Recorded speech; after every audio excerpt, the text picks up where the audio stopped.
Friends, welcome.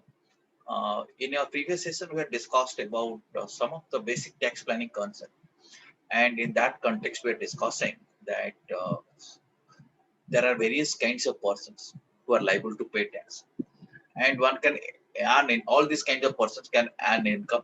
These persons can be an individuals, they can be an HUF, they can be an association of persons, a body of individuals, it can be company, it can be farm, it can be limited liability partnership farm, or it can be local authority, it can be artificial judicial person. So all of them pay tax. Now, coming to basic tax planning concept, we have seen one can do business in the form of an proprietorship firm. In that case, he has to pay tax just like an individual. His business permanent account number, business PAN, and his own PAN are same thing. Okay. And if somebody does a business in the form of partnership, then that is distinct. That business will be distinct from his individual business and individual income. That means farm will be filing separate income tax return, individual will be filing income tax separate income tax return. Okay, had it been an proprietorship business, then one income tax return will do. It will be enough if one income tax return is filed because there is only one part. But partnership business, there will be more than one part. Okay, and similarly, if it is HUF, it's a company, or it's a LLP, it's a AOP, it's a BOI. So all these situations, there will be different PAN cards. Consequently, one has to file multiple returns.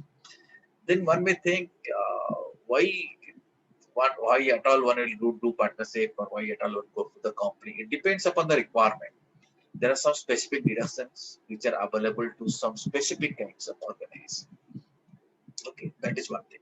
But prior to that, before taking that decision, that which kind of organization we should form to run a business, we need to know basically what is the tax rates applicable to these organizations. Okay, tax rates are different for individuals. Tax rates are different. In our previous class, we had already seen tax rates that are applicable to individuals. Yes or no? Previous class we had already seen.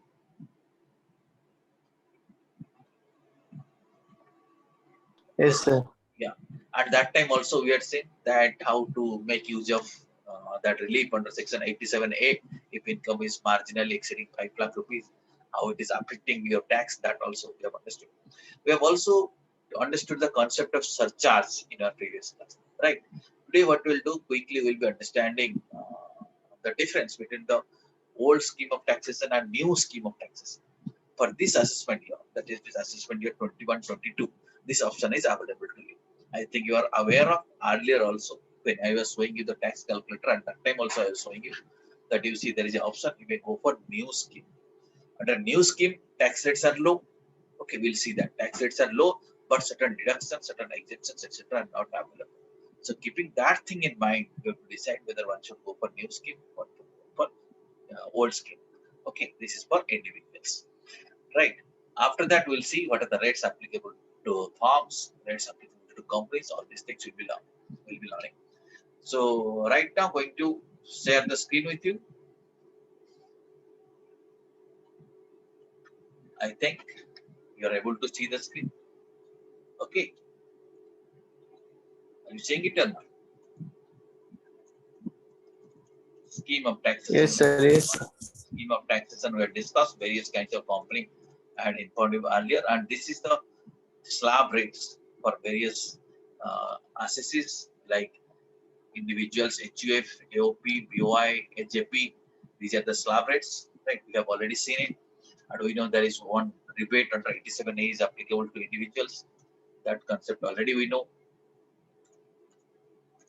Very senior citizen. Okay. This rebate, previous class I had shown you by using calculator how a slight increase, a marginal increase in income in excess of 5 lakh rupees will attract significant amount of tax.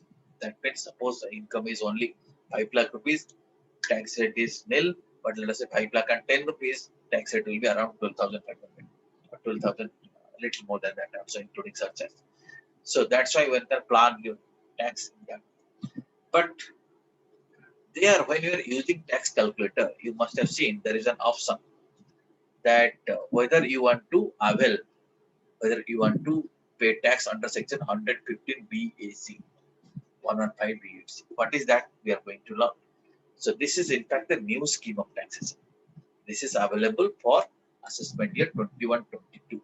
And this new scheme is available only for two kinds of assessors. Who are they? One is individual, second is HUF. Okay, individuals and HUF.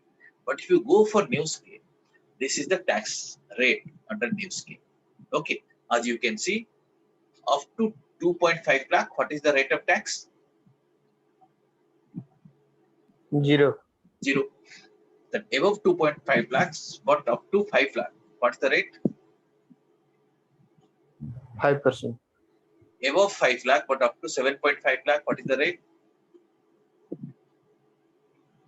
10%. Yeah. Above 7.5 lakh, up to 10 lakh, rate is 15%. above 10 lakh, up to 12.5 lakh, rate is 20%. and above 12.5 lakh, up to 15 lakh, what is the rate? 25%. And above 15 lakh, what is the rate? 30%. If you compare it with the earlier rate or the old scheme rate, you see 30% was payable only when income was exceeding 10 lakh. But here, only when it exceeds 15 lakh, 30% is payable. Okay, now you can see for every increase in total income, every 2.5 lakh increase in total income, there is a 5% increase in tax. Tax rate is moving from 5 to 10 to 15 to 20 to 25 to 30%. Okay, there is a 5% increase for every 2.5 lakh increase in total. Are you observing it? Yes, sir. Here also highest rate is 30%. There also highest rate is 30% under old scheme and both scheme, new scheme both. And here also minimum rate is 5%, and in old scheme also minimum rate was 5%. Okay, so in between there are differences. Okay, but which scheme is better? First of all, it depends upon your total income. Okay, and second, one more thing. If you're opting for new scheme, that means this lower tax scheme, you have to sacrifice certain deductions. Some of the major deductions, let me tell you. Here is the list. A salaried employee normally gets a deduction. Every salaried employee gets this deduction of 50,000, which is called as standard tax. So under new scheme, this deduction will not be available. For example, suppose a salaried employee was having income of 8 lakh. Are you getting? Under old scheme, this deduction is available. Consequently, his total income will be 7.5 lakh. 8 lakh minus 50,000. Are you getting? Yes, sir.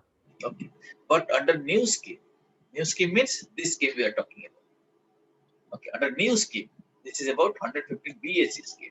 Your total income will be 8 lakh. There's no deduction, standard deduction will not be applied. Understood? Are you getting? Yes, sir.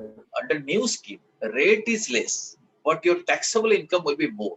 Why taxable income will be more? Because the deductions will be not available for you. So standard deduction definitely will affect all the salaried employees because they will be not getting this deduction if they opt for new scheme. Then these allowances, which are to some extent tax-free, like leave travel allowances, house rent allowances, and a list of allowances which are mentioned under Section 1014 of Income Tax Act. All these allowances, the benefit of all these allowances, one cannot avail if it goes for new scheme. So people who are getting higher house rent allowances, leave travel allowances, etc., and getting some benefit, they'll be losing under new scheme. Their total income will be more. Okay. Similarity, assessees were getting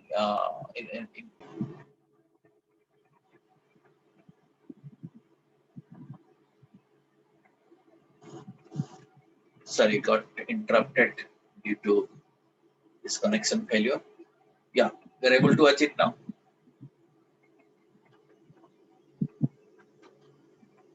Are you able to see it? Yes, sir. Yes, sir. So, yeah, similarly, individuals who are having a housing loan, if it is self-occupied property, and they are getting a benefit of interest. That interest that they are paying, that they were getting that benefit means the loss under the head house property was getting adjusted with the other income. Okay, that for self-acquired house property, this limit was up to 2 lakh. For other for let out property, there is no limit. So this interest benefit of 2 lakh rupees one cannot get if he opts for new scheme. So people are having housing loan. So this they will be affected, right, under new scheme. Similarly, there was a chapter 6 a deduction. That means if certain investments are made, like life insurance policies, national saving certificate, certain fixed deposits, okay, and your children's school education fee. If some investments are made, then up to 1,50,000 rupees was allowed as a deduction. This is allowed under old scheme. But if you go for new scheme, then income this amount will not be allowed.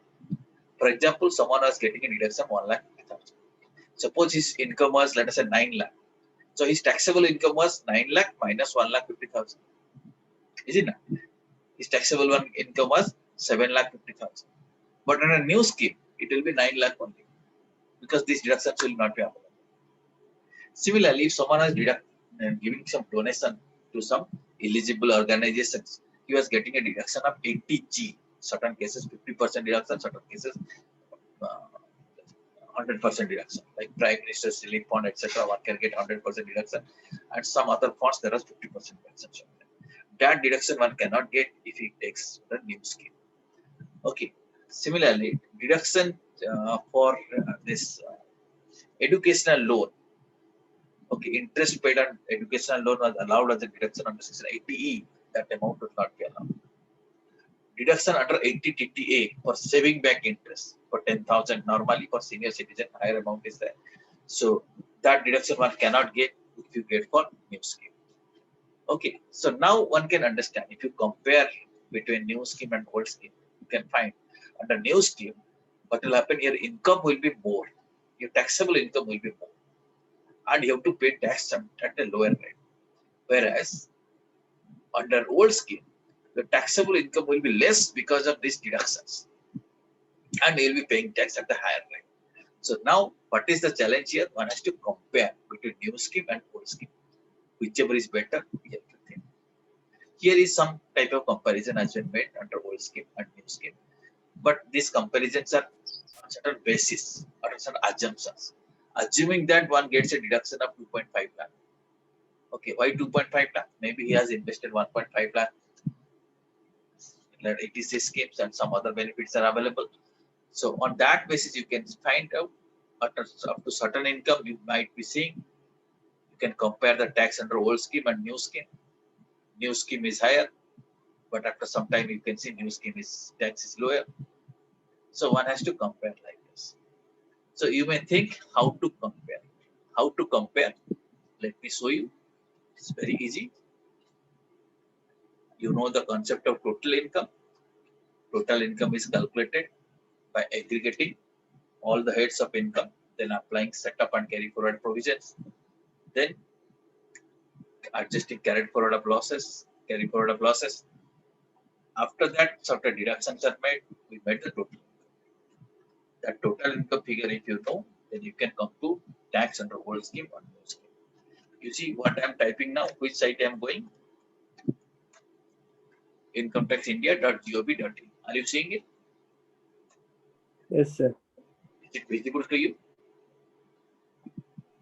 Yes, sir. Visible. Now you see. Now you see I'm taking you to tax tools or tax calculator link is there down below. You can go there. You see here is the tax calculator.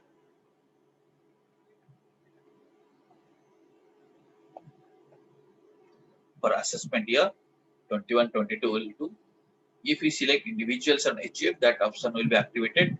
Whether opting for 115 BSC, that is under new scheme. Let us say we'll say no, that is we will not opt it. Let us find out what is the tax.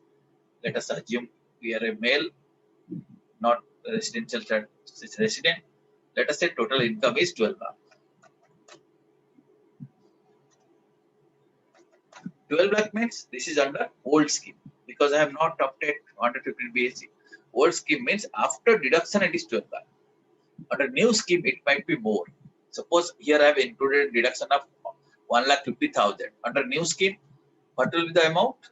What will be the total net taxable income? Under new scheme, 13 lakh 50,000. 13,50,000. So you see here amount comes how much? But how much is payable? 1,79,400. If it is 12 lakh. Okay, 1,79,400. Are you remembering? Please remember that thing. Yes, sir. Then we'll go to new scheme. New scheme means I will say yes. If it is yes, here I will not write 12 lakh. Here I will write how much? 13,50,000. Why 13,50,000? Because I am assuming at an old scheme I was availing a deduction of 1,50,000. 13,50,000 if you try, now you see tax amount is less. 1,56,000. There 1,79,400. So one can plan once whether it will go for new scheme or old scheme. Okay, let us say someone getting the 1,50,000 benefit plus he was also getting this housing loan benefit. His total income will be not 13,50,000, it will be 15,50,000. So 15,50,000, you see tax amount will be 2,10,000. So in that case, you see old scheme is better, new scheme is less, new scheme is more. So this is how one can decide whether he should opt for new scheme of taxation or old scheme of taxation. Did you understand? Yes, sir. Okay.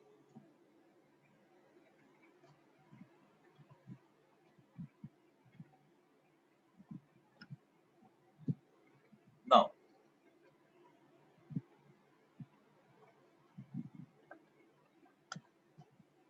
like this, one can compare and find out the benefit of tax rates under new scheme and old scheme. Now, one more thing. Then, apart from this benefit of tax rate, one has to keep in mind that you see there are some specific deductions. If you read the deduction chapter under Income Tax Act, or I had already shown you, you can visit to the Income Tax Department's website. Okay, so there you can section wise you can see the deduction chapter section 80C to 80U. You can find out various deductions. You'll be able to find out certain deductions are specific to individuals. So that is one more tax planning. So if you are deciding a business in the form of proprietorship, then you can avail that deduction. Certain deductions are specific to HUF, or certain deductions are for individuals HUF.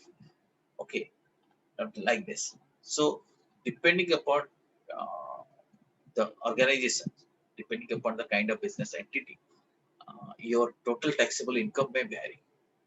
Okay, one thing is that tax planning is possible for different rates, keeping in mind various rates applicable to different organizations. Tax planning is possible for keeping in view the reliefs, various reliefs allowed. 87A relief already we have seen. Tax planning is also possible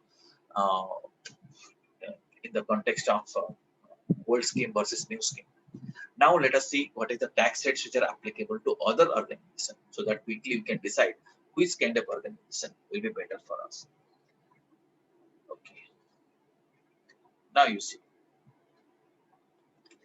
you need to understand that for partnership firms, individuals, HUF, AOP, BOI, AJP, all the rates I had shown you earlier.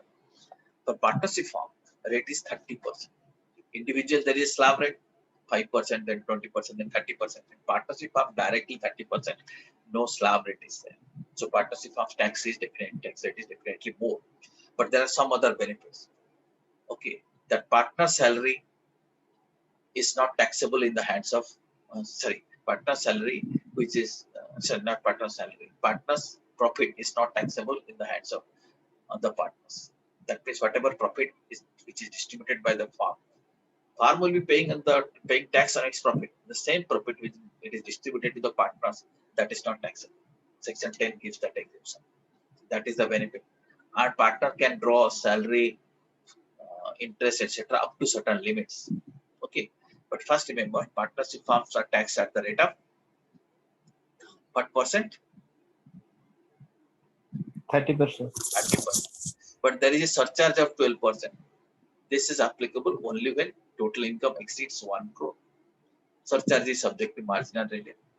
There is a cess, okay, of 4%. That is an income tax on surcharge. Both 4% will be charged. Partnership firms are also subject to alternate minimum tax. That is 18.5%. We'll be learning that concept later. Okay, so for LLP, limited liability partnerships firms are also same. Limited LLP and normal partnership firm, they are same for income tax point of view. Okay, so please remember that the salary, bonus, commission, remuneration paid to partners are allowed as a deduction up to certain restriction. Interest paid to partners are allowed as a deduction up to, but interest amount there is a upper cap up to 12% per annum. Okay, so this concept you have to keep in the mind if you're talking about farm. Okay, as I told you, the profit of the farm which is distributed is not taxable in the hands of partners, right? But there is a limit how much profit a farm can distribute. All these concepts are important from tax planning point of view. Okay, for the first 3 lakhs of the profit, or in case of loss, suppose farm is incurring losses. Okay, then maximum 1,50,000 rupees or 90% of the book profit, whichever is higher, that much only can be distributed as partners profit. In case of loss, okay, maximum 1,50,000. In case there is profit, for the first 1.5 lakh of the profit, maximum 90% can be distributed. And above that, suppose profit is 6 lakh rupees. So on first 1.5 lakh, 1 lakh rupees, or first first up to first 3 lakh, that is 90%. Right? I told you profit is 6 lakh. So first 3 lakh, 90%. So 90% of the 3 lakh. On remaining 3 lakh, 60% of the book profit can be distributed. Okay, if profit distribution is in this format, then this same profit will not be taxable in the hands of partners. Okay, but it is calculated on book profit. How book profit is calculated? There is also process defined under Income Tax Act. So you have to calculate net profit as a profit and loss account plus remuneration. If it is already debited, it has to be added. If it is interest, if it is not deducted, that also has to be deducted. Okay, then certain expenditures needs to be adjusted as per provisions which are covered, and for which are provisions which are applicable to income under the head profit and gains of business and profession. After adjusting this, we'll get book profit and we'll be distributing profit like this. Okay. Partnership, I think you got some idea about taxation of partnership firms. Okay. Yes or no? So Yes, flat sir. 30% plus surcharge is applicable, but benefit is that partners' remuneration can be paid, partners' profit can be tax-free in the hands of partners. Okay, but it should be within the limit. That one has to keep in mind. Now, for companies, tax rates for small companies whose turnover is 400 crore in previous assessment years, tax rate is 20%. But for domestic company which are large, which turnover is more than that, tax rate is 30%. So companies may be taxed at the rate of 25% or 30%. That one has to keep in mind. Okay, so 25%. If the turnover is up to 400 crore, more than equal to 400 crore, it is 30%. But foreign companies are, for some specific incomes, are taxed at the rate of 50%. For other incomes, it is 40%. Specific income means if they are receiving royalty from government or Indian concern, under some specified agreements, the tax rate is 50%, otherwise 40%. So you see which company pays more tax, which tax rate is more in case of which company, domestic company or foreign company. Where rate Foreign company. foreign company, because under normal income they pay 40%. Domestic company maximum pays 30%, but in some cases they also pay 25%. Okay, so foreign companies pay more. But on this tax, surcharge is also applicable. Surcharge is less in case of foreign company. It is more in case of domestic company. Domestic company tax rate is less, but surcharge is more. Foreign company tax rate is more, but surcharge is less. What is the surcharge? Surcharge is 7% on domestic company. Okay, uh, and 2% on foreign company if the total income exceeds 1 crore. So domestic company pays more surcharge and foreign company pays less surcharge. But if the income exceeds 1 crore, sorry, if income exceeds 10 crore, then surcharge is 12% on domestic company, 5% on foreign company. Okay. And apart from this surcharge, cess is also payable 4% on income tax plus surcharge. Foreign companies, all companies are subject to minimum alternate tax at the rate of 18.5%. If you summarize, then domestic companies surcharge is 7% of if it exceeds 1 crore. If it exceeds 10 crore, 12%. Foreign company it is 2% and 5%. There are some specific companies, okay, who they are involved on some specific projects. They are in some that situation only. Tax rate can be 22%, can be 15% also. But normally we'll remember a normal company pays tax at the rate of 25% or 30%. In certain exceptional cases, which are specified under section 115 BBA, tax rate is 22%, and under section 115 BAB, tax rate is 15%. So one can also do tax planning, keeping all these things point in view. Okay.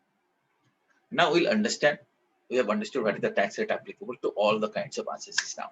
Individual, AOP, BOI, the same rate which is applicable to individual, that is also applicable to HUF, AOP, BOI, HFP, local authority, etc. Farm rate is different, company rate is different, cooperative society rates are also different. Okay. Now let us learn the concept of this alternate minimum tax and minimum alternate tax, what I told you. In case of companies, it is called as minimum alternate tax. Other assets, it is called as alternate minimum tax. Okay. So what will happen? How to compute? First, we will arrive at the total income. Friends, please mute yourself. Compute total income. Then we will calculate tax as per normal provisions of income tax. Let us say 25% or 30% we will calculate. Okay, that is one tax under normal provisions of income tax. Then what we will do? We will compute book profit. There is a process through which book profit will be calculated.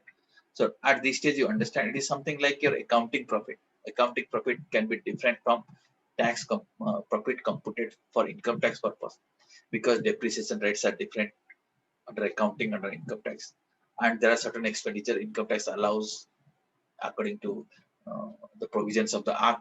And accounting, it's more expenditure, less expenditure might have been booked. So we'll compute book profit, then compute 18.5% of the book profit. This is another tax. That means here I computed tax as per normal provisions of income tax. Here I computed 18.5% of book profit. The company has to pay higher of this thing. Okay, higher of point number 2 or point number 4. Okay, tax liability is higher of point 2 and number 4. Point 2 is tax as per normal provisions of income tax, and point 4 is 18.5% of the book profit. So since minimum company is paying 18.5% of book profit, it is called as minimum alternate tax. But by this, company is in fact paying more. Suppose company's tax liability normal provisions is less, but company is paying 18.5%. So whatever extra money company is paying, that can be carried forward to as MAT credit. That means it is carried forward. Subsequently, it can be adjusted in the next 10 assessment years. After that, it will lapse. This is the provision for company. Now, for cooperative societies, tax rates are like this. Income up to 10,000, rate is 10%. Above 10,000 up to 20,000, 20% rate. Above 20,000, 30%. You see, tax rate is, there is very minimum exemption. You see, up to 20,000 only 30%, but above 20,000, tax rate is 30%.